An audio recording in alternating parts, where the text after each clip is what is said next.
Here is a verse I think is quite wonderful. This is written by Bhagavan. It's in the supplement to the reality in 40 verses. So it's the supplement of reality in 40 verses. It's his verse 16, 1 6, verse 16.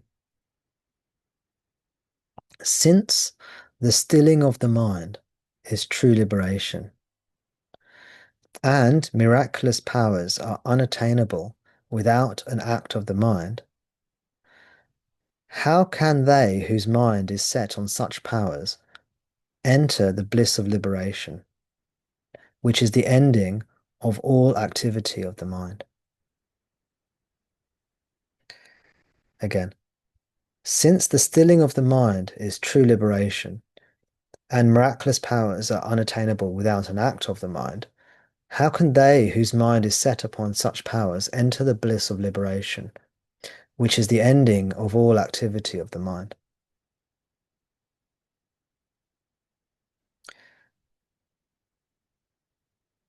The stilling of the mind is true liberation.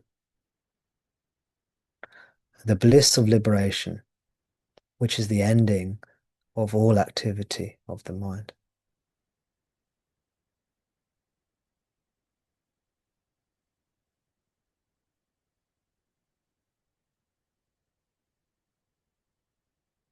Stilling of the mind is true liberation.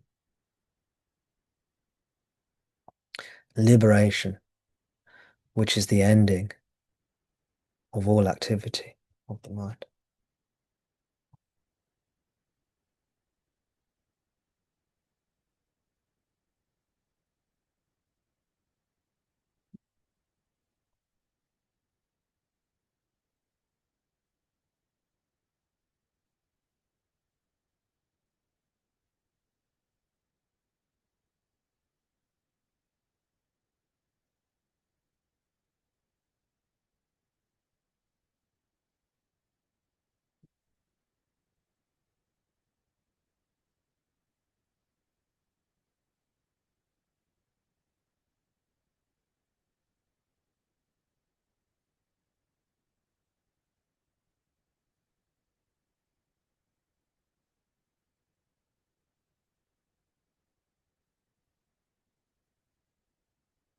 So, someone told me that they liked my metaphor of radiation.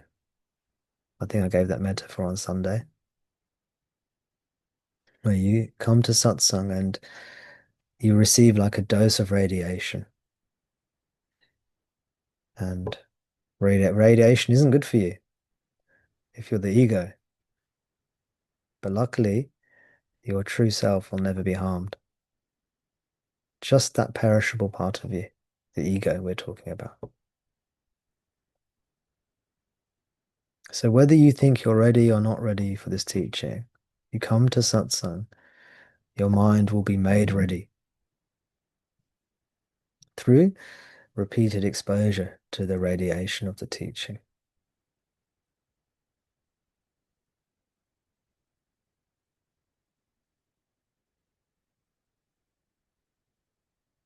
It's like radiotherapy for the cancer of the mind.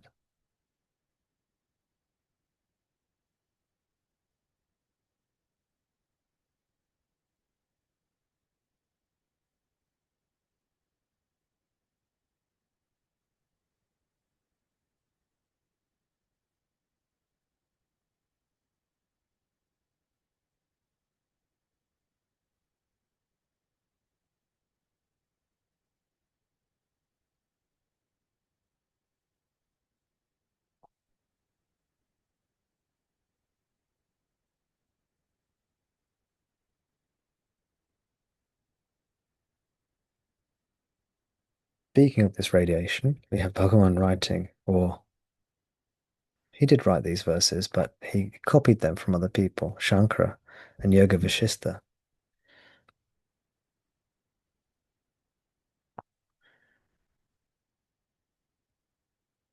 This is reality in 40 verses, the supplement again, verse 2.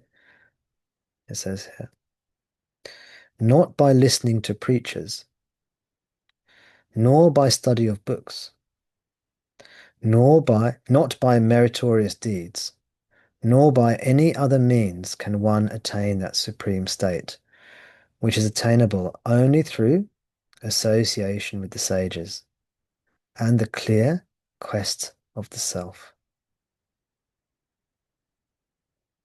Again, not by listening to preachers, nor by study of books, not by meritorious deeds, nor by any other means can one attain that supreme state, which is attainable only through association with the sages and the clear quest of the self.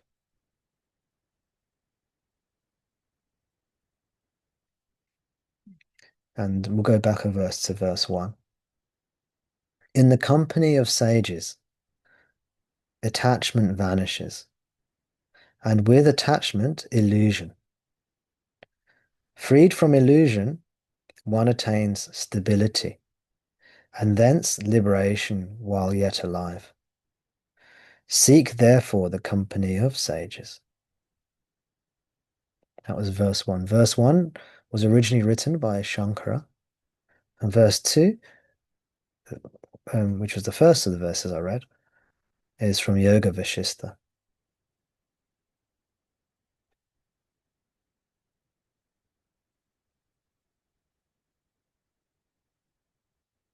Um, the first five verses all have the same theme. They all give the same teaching.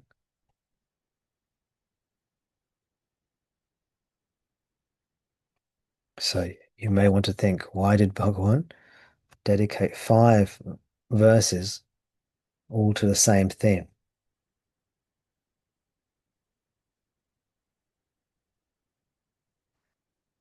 It is also interesting why he put them all in the supplement. Is because association with sages, I don't know the reason, but I think is association with the sages, satsang, is not necessary for liberation. Which is why I think it is not in the main text of the 40 verses in reality. You see?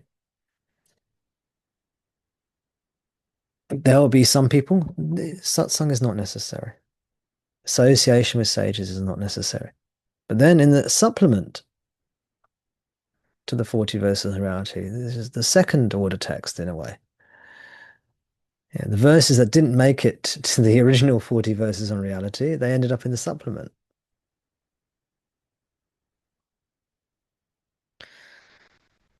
He's dedicated the first 5 verses to the power of satsang. Why? Because it is important. It is so important for many people, for many apparent people. So he was encouraging it, but it was not a core part of the teaching. That not a core part of the philosophical teaching.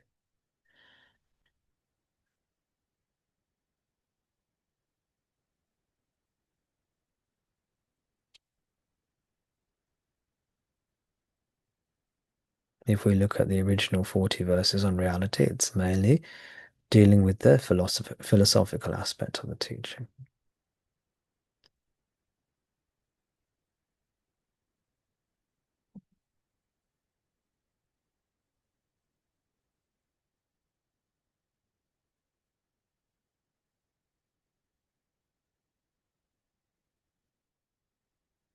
But you see, when I first came to Bhagavan in my heart, I didn't really understand his teachings verbally. That is not what attracted me to him. It was something else. Maybe, maybe you know what I'm talking about. Maybe this has been the way for you as well. I don't know.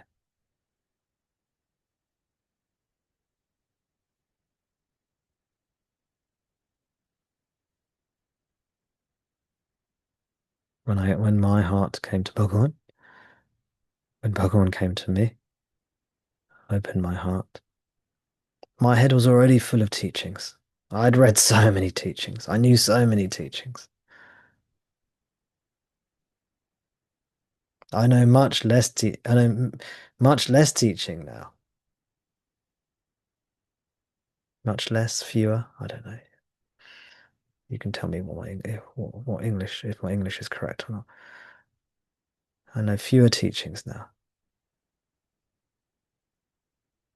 than I used to.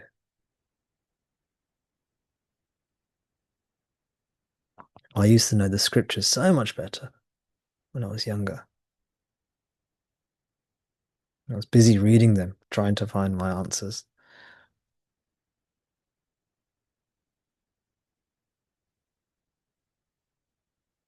And when I came across Bhagavan's teachings, I found them lacking conceptually. You know, the written teachings, I found them lacking from my point of view, from my ego's point of view. That's where I was. Something else attracted me to.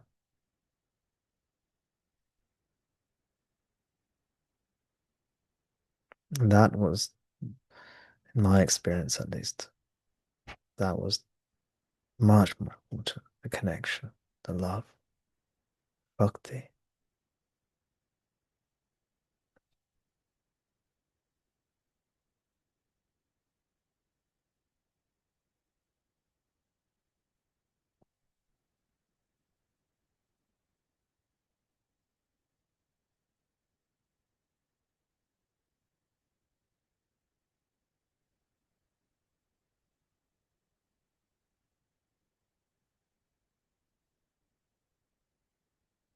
It is not through thinking and reading and seeking and searching we find our true nature. It is through surrender, letting go, being happy in ourselves, and through these means, becoming still, quiet, quiet, calm, allowing our true form, which is pure light, devoid of form, devoid of objects, devoid of body, mind, and world, to shine. And that's it. That's all you need to know.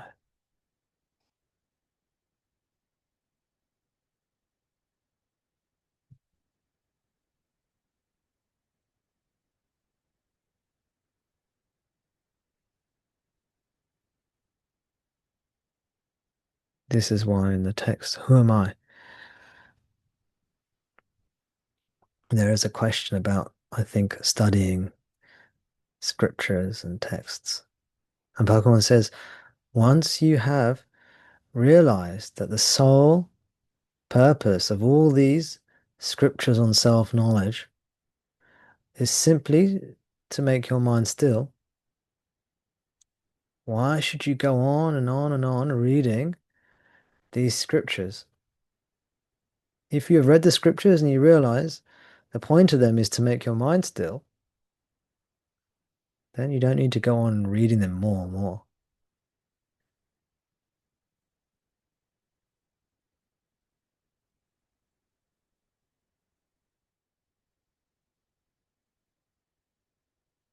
In the company of sages, attachment vanishes. And with attachment, illusion.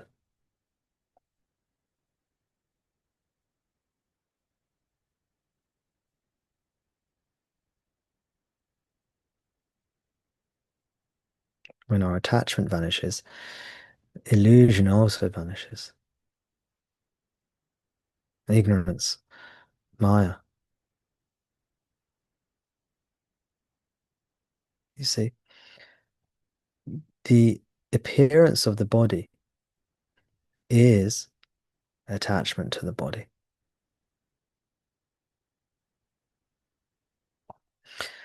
The appearance of the world is attachment to the world.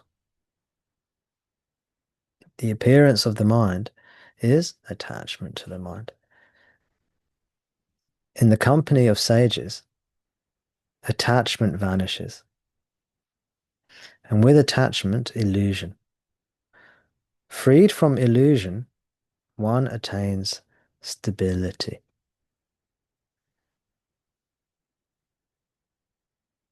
What is the only stable thing? What does stability mean? What is the only stable thing? Yourself only. Freed from illusion, one attains stability, and thence liberation while yet alive. Meaning, we don't need to wait till the death of the physical body for liberation. It doesn't mean the body will exist in liberation. It means we don't need to wait till the death of the physical body for liberation. This is called Jivan Mukti. Jivan Mukti means liberation while still alive. Meaning, before, when you don't have, there are some schools of thought that say you can only attain full liberation after the body has died. This is not true. Seek, therefore, the company of sages. This is written by Shankara and written by Ramana. He copied Shankara's verse for this text.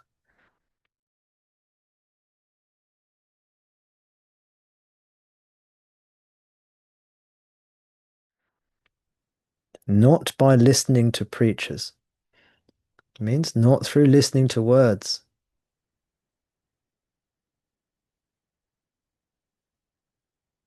Not through listening to conceptual teachings. Not by listening to preachers, nor by study of books. Not by meritorious deeds. There are lots of schools of thought that say you do lots of good works, you be kind, you be caring, you give to charity, you pray 20 times a day, you do your puja, you bring people to the religion or to the cause or to the creed. You gain merit, and thereby you gain salvation.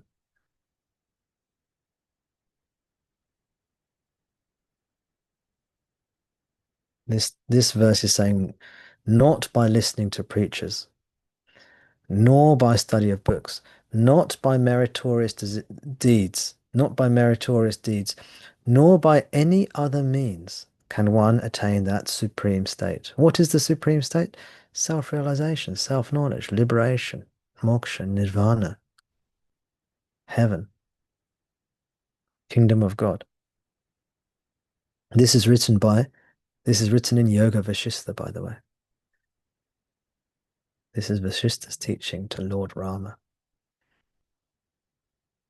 Nor by any other means can one attain that supreme state, which is attainable only through association with the sages and the clear quest of the self.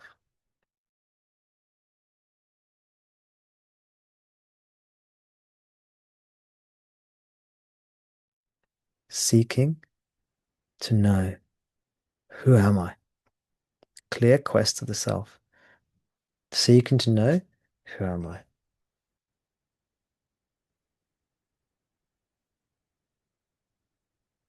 Verse 3. When one has learnt to love the company of sages, when one has learned to love the company of sages, wherefore all these rules of discipline? When a pleasant, cool, southern breeze is blowing, what need is there for a fan? It means we don't have to worry about this ritual and that rite and all these different rules and regulations of spiritual practice and spiritual discipline.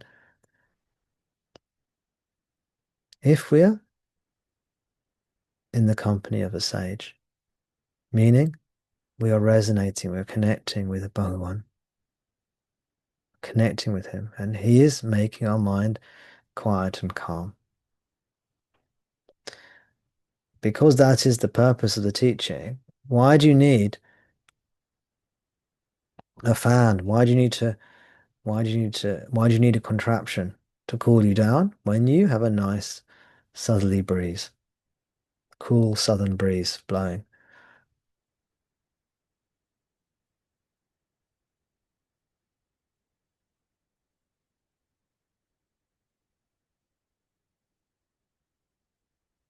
Bhagavan is teaching us this is a shortcut. Just connect with Bhagavan, come to Satsang, connect with Bhagavan, your mind will become calm, like radiation.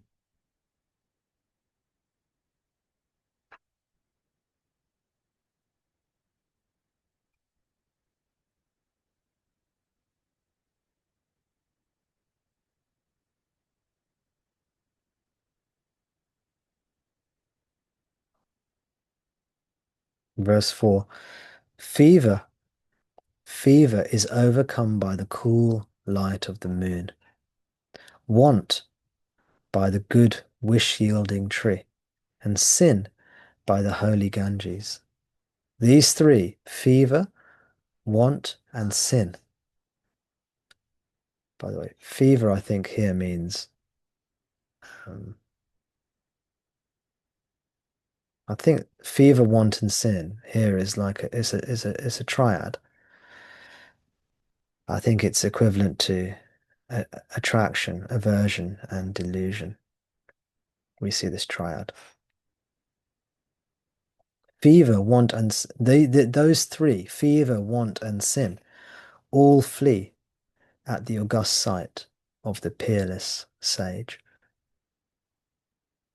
Meaning these three naturally go away in the presence of Bhagavan, Ramana, Arunach.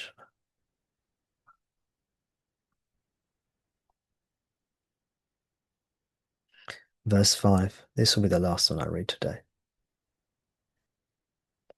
Holy rivers, which are only water, and idols, which are made of stone and clay, are not as mighty as the sages. For while they make one pure in the course of countless days, the sage's eyes by a mere glance purify at once. Holy rivers, which are only water, and idols, which are made of stone and clay, are not as mighty as the sages. For while they make one pure in the course of countless days, meaning over much time, the sage's eyes by a mere glance purify at once. Maybe this means the physical eyes of the sage. Or maybe it means something deeper, a different kind of glance. I'll let you decide.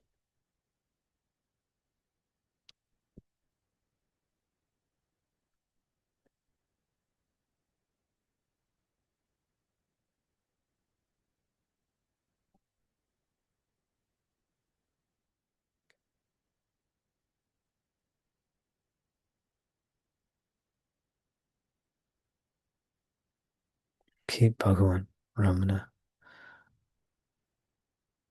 in your heart. Connect with him. He will cleanse you.